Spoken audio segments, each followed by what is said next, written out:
భూదాన్ భూముల వ్యవహారంలో ఐపీఎస్ పిటిషన్లపైన తెలంగాణ హైకోర్టులో విచారణ ముగిసింది. సింగిల్ బెంచ్ ఉత్తర్వులను నిలుపుదల చేయడానికి హైకోర్టు నిరాకరించింది. భూముల నిషేధిత జాబితాలో ఉంచాలని సింగిల్ బెంచ్ ఉత్తర్వులు జారీ చేసింది. సింగిల్ బెంచ్ ఇచ్చిన తీర్పుపై స్టే ఇవ్వాలని ఐపీఎస్ అధికారులు కోరారు. అప్పీల్కు ఎందుకు వచ్చారని ఐపీఎస్లను హైకోర్టు ప్రశ్నించింది. స్టే ఇవ్వడానికి నిరాకరించింది. మళ్లీ సింగిల్ బెంచ్కు వెళ్లాలని ఐపీఎస్లకు డివిజన్ బెంచ్ సూచించింది. సింగిల్ బెంచ్ తుది నిర్ణయం తీసుకోవాలని డివిజన్ బెంచ్ తెలిపింది.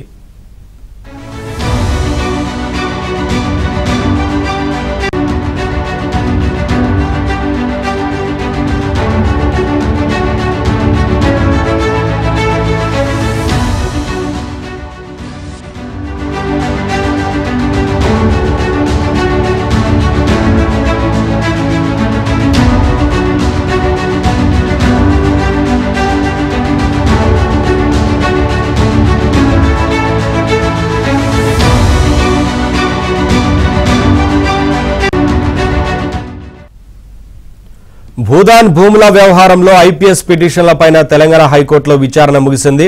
సింగిల్ బెంచ్ ఉత్తర్వులను నిలుపుదల చేయడానికి హైకోర్టు నిరాకరించింది. భూముల నిషేధిత జాబితాలో ఉంచాలని సింగిల్ బెంచ్ ఉత్తర్వులు జారీ చేసింది. సింగిల్ బెంచ్ ఇచ్చిన తీర్పుపై స్టే ఇవ్వాలని ఐపీఎస్ అధికారులు కోరారు.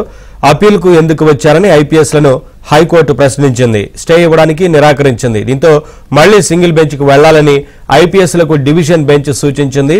సింగిల్ బెంచ్ తుది నిర్ణయం తీసుకోవాలని డివిజన్ బెంచ్ తెలిపింది.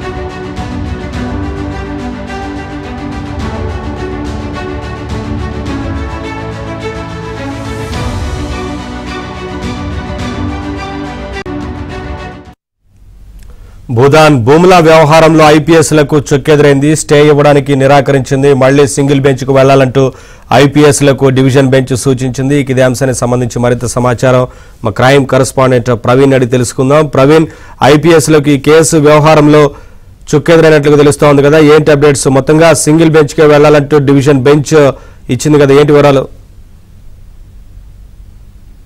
ఇప్పటికే భూదాన్ భూముల వ్యవహారానికి సంబంధించి తెలంగాణ హైకోర్టులో ఈరోజు సుదీర్ఘంగా విచారణ కొనసాగింది. ఎందుకంటే ఇప్పటికే సింగిల్ బెంచ్ ఇచ్చినటువంటి తీర్పును సవాల్ చేస్తూ తెలంగాణ హైకోర్టులో అంటే డివిజన్ బెంచ్లో 28 మంది ఐపీఎస్లు ఎవరు ఐపీఎస్ అండ్ ఐఏఎస్లు కొనుగోలు చేశారో వాళ్ళ ఆస్తులకు సంబంధించి కూడా ఇప్పటికే నిషేధిత జాబితాలో పెట్టాలంటూ కూడా సింగిల్ బెంచ్ తీర్పు ఇచ్చింది.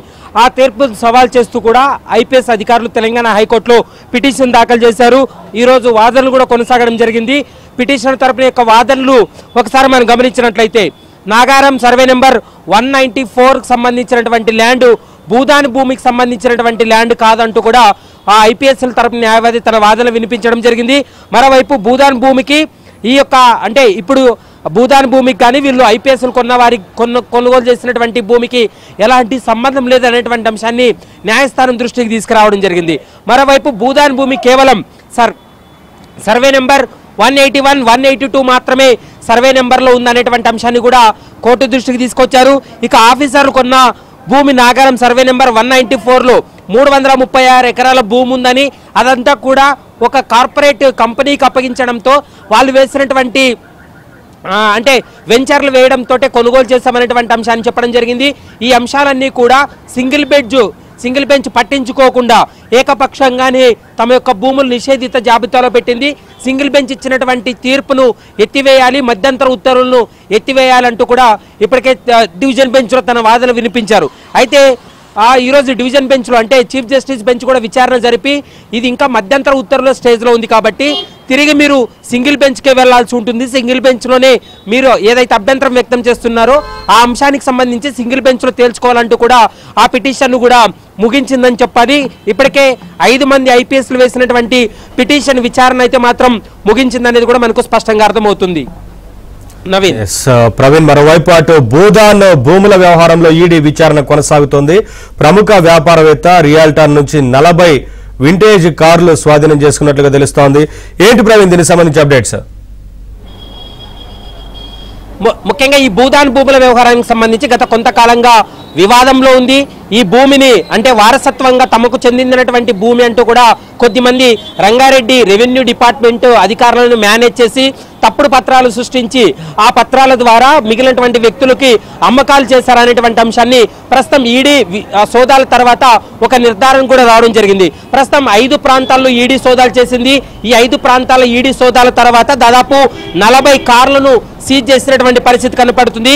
వ్యాపారవేత్త తల్లి తన వారసత్వ ఆస్తిగా పేర్కొంటున్నటువంటి ఈ భూదాన్ ల్యాండ్ వ్యవహారానికి సంబంధించి ఇందులో కొంత అధికారుల పాత్ర ఉందనేటువంటి అంశాన్ని కూడా ప్రస్తుతం ఈడీ అధికారులు ఒక ప్రాథమిక నిర్ధారణకు రావడం జరిగింది. నాగారంలోని 100 ఎకరాల భూమికి సంబంధించి ఈ మునావర్ అనేటువంటి వ్యక్తి కబ్జా చేసి నకిలీ పత్రాలు సృష్టించి వాటి ద్వారా రెవెన్యూ డిపార్ట్మెంట్ ఉన్నటువంటి ఫైల్స్ మొత్తం కూడా వీళ్ళు చేంజ్ చేశారనేటువంటి అంశాన్ని ప్రస్తుతం ఈడీ తన విచారణలో కూడా వెల్లడించింది. ఎవరైతే ఈ కొనుగోలు చేశారో వారందరికీ కూడా నోటీసులు జారీ చేసి విచారణ జరపాలనేది ఈడీ ప్రస్తుతం భావిస్తుంది. మరోవైపు మునావర్కు చెందినటువంటి ఫామ్ హౌస్లోనే దాదాపు 40 కార్లను సీజ్ చేశారు. 5 రకాల ఆస్తులకు సంబంధించినటువంటి పత్రాలను కూడా సీజ్ చేసినటువంటి పరిస్థితి అయితే కనపడుతుంది.